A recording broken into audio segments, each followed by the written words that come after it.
Volvemos a Mesa Testigo para hablar ahora con un gran analista político de la Argentina, Lucas Romero, director de la consultora Sinopsis. Lucas, ¿cómo estamos? Mariano, ¿cómo andan? Gracias por la invitación. Gracias por sumarte. Quería preguntarte un poquito por el contexto en el que se van a dar las PASO de este domingo. ¿Cómo describirías el clima de opinión, de que llega la opinión pública el domingo? Bueno, es un proceso electoral que ocurre en un contexto económico, social y te diría político bastante particular, ¿no? La Argentina viene sufriendo hace ya varios años un proceso de deterioro de sus condiciones económicas, un proceso de deterioro de sus condiciones sociales, ya, digamos, no viene al caso los factores, pero múltiples factores han contribuido a que, bueno, para la opinión pública estos últimos años de la Argentina hayan sido negativos y que hayan visto afectada su calidad de vida. Esto ha generado un contexto de opinión pública de mucho mal humor, de mucha disconformidad, que no necesariamente se traduce en bronca, quizás más en resignación o en tristeza, y por eso hemos venido hablando y mucho a lo largo de estas últimas semanas de, bueno, cómo reaccionará el electorado en términos del cumplimiento de su obligación de ir a votar. Porque lo venimos viendo en elecciones provinciales que se vienen dando niveles bajos de participación, así que tememos que la participación en el proceso electoral nacional también sea bajo. Pero déjame concluir con esto, porque yo creo que este es un proceso electoral también particular, porque el sistema político argentino está en una coyuntura particular. Yo creo que tenemos un sistema empatado, bloqueado, con muchas dificultades para producir lo que los sistemas políticos producen en el mundo, que son decisiones.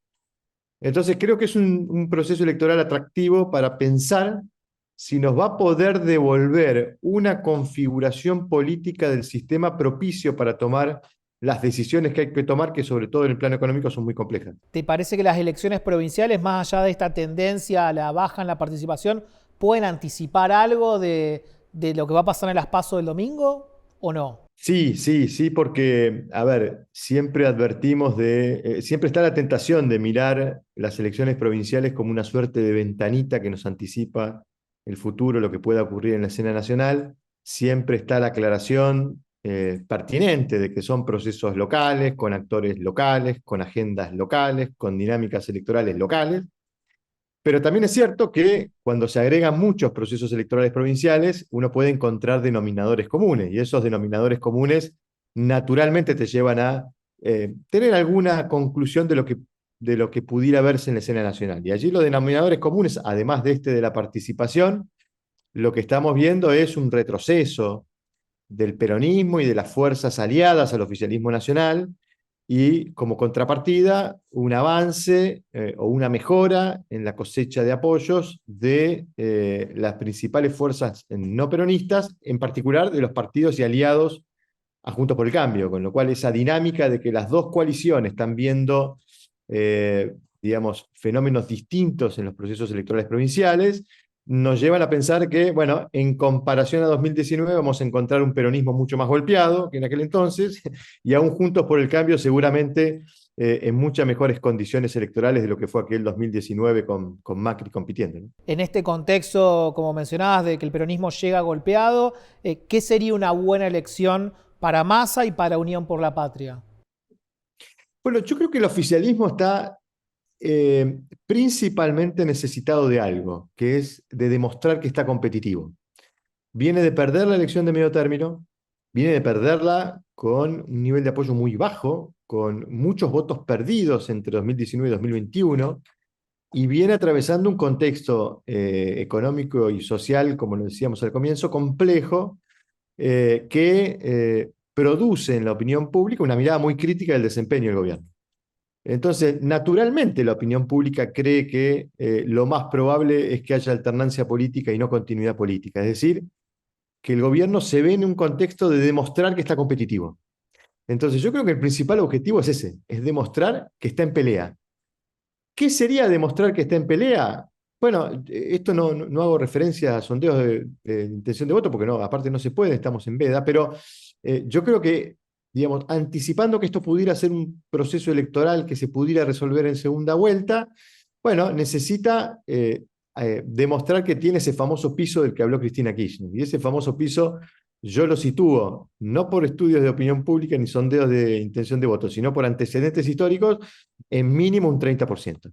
Creo que en la medida en que el oficialismo pueda demostrar que está por encima de ese umbral, bueno, podrá decir, bueno, estoy en condiciones de avanzar a competir y llegar a una segunda vuelta y allí veremos si podemos imponer nuestra propuesta, nuestra mirada. Me parece que hoy el objetivo era ese, por eso Massa pedía la candidatura de unidad, que finalmente no fue de unidad.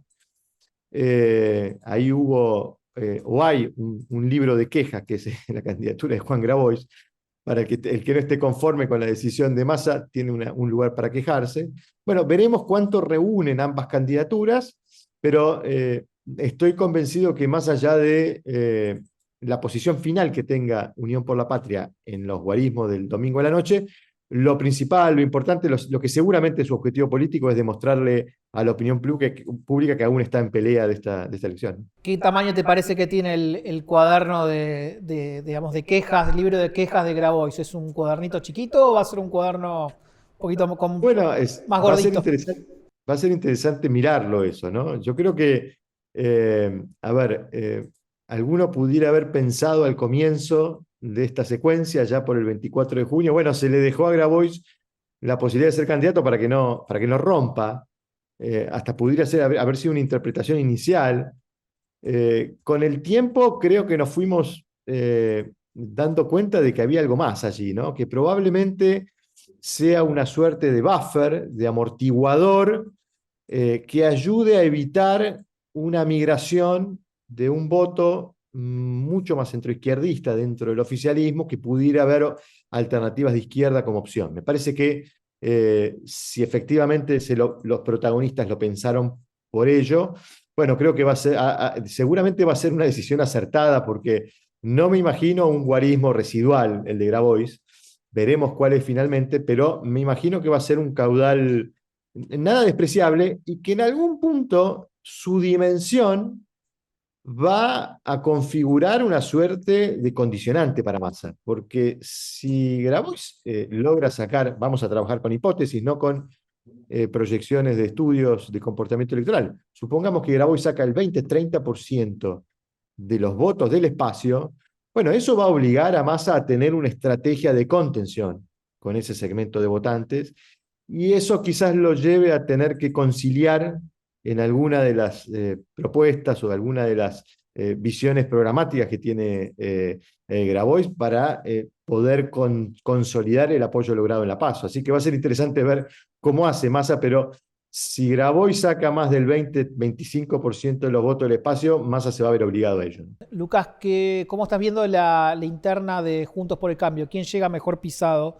¿Patricia o Horacio? Bueno, es una interna que se ha venido mostrando muy pareja. De vuelta no podemos dar referencias de estudios, pero sin caracterizarla como una pelea competitiva. Y yo creo que es eso lo que agrega mucha incertidumbre a la escena, porque si uno mira, Mariano, antecedentes electorales inmediatos anteriores, indicadores sociales, económicos de la coyuntura, clima de opinión previo al inicio del proceso electoral, es muy natural asignarle a Juntos por el Cambio alta probabilidad de triunfo en esta elección.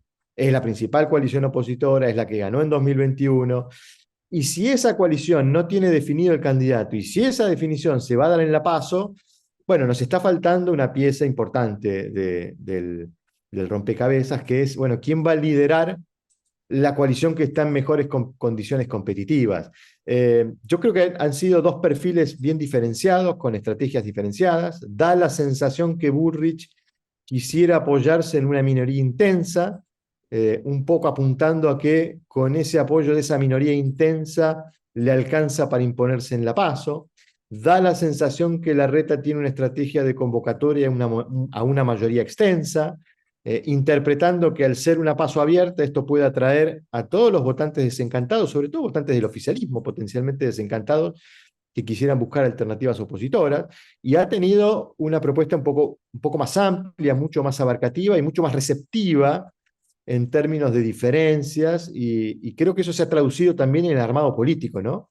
Da la sensación, de hecho, conocimos esta semana una foto de Larreta con los principales ganadores del espacio en el interior del país, a lo largo y ancho del país, da la sensación que Larreta ha apelado más a una construcción política de su propuesta y Bullrich a una construcción más mediática, más narrativa de su propuesta política, ¿no? Son dos estrategias bien diferenciadas. Bueno, veremos quién efectivamente tuvo razón y quién se observa como ganador en el domingo, ¿no? Ahí la política es bien bilardista, el que gana, el que tiene razón. Y con respecto a Milei, ¿lo ves, digamos, que le va a costar retener votos entre las PASO y las generales? Bueno, mirá, si vos mirás los antecedentes de Argentina con este sistema de primarias abierta, obligatoria y simultánea, lo que vas a encontrar es que en algún punto, como denominador común digo, que en algún punto las primarias terminan premiando o castigando a los candidatos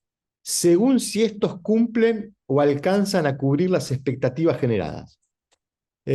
Cada uno tiene una expectativa de resultado. Esa expectativa se va construyendo en la cabeza de la gente en función de, bueno, los estudios de opinión pública, la conversación pública, lo que surge de los medios, lo que cada uno construye en su cabeza de lo que puede ser el resultado. Si el candidato está por encima de la expectativa, bueno, va a salir potenciado de la PASO. Si está por debajo de la expectativa, va a salir golpeado y probablemente con dificultades para retener su voto. Digo esto porque creo que a Milei le va a aplicar mucho eso. ¿Por qué? Porque es un candidato nuevo, no tenemos antecedentes de Milei compitiendo a nivel nacional. Es un interrogante, es un gran interrogante cómo le va a ir a Milei, quizás el más grande de todos. Y creo que la gente lo va a mirar bajo esa perspectiva, de si Milei realmente puede demostrar que era un candidato competitivo, como en algún momento se lo observó a lo largo de todo este proceso. Bueno, si logra un guarismo que cubre esa expectativa, bueno, va a tener un tránsito hacia la general de consolidación. Si está muy por debajo de la expectativa que la gente se había generado sobre su performance, creo que particularmente por ser un candidato nuevo, bueno, pudiera haberse afectado, ¿no? Por la migración de algún electorado que defraudado, porque finalmente no fue lo que se esperaba, bueno, decida migrar, ¿no?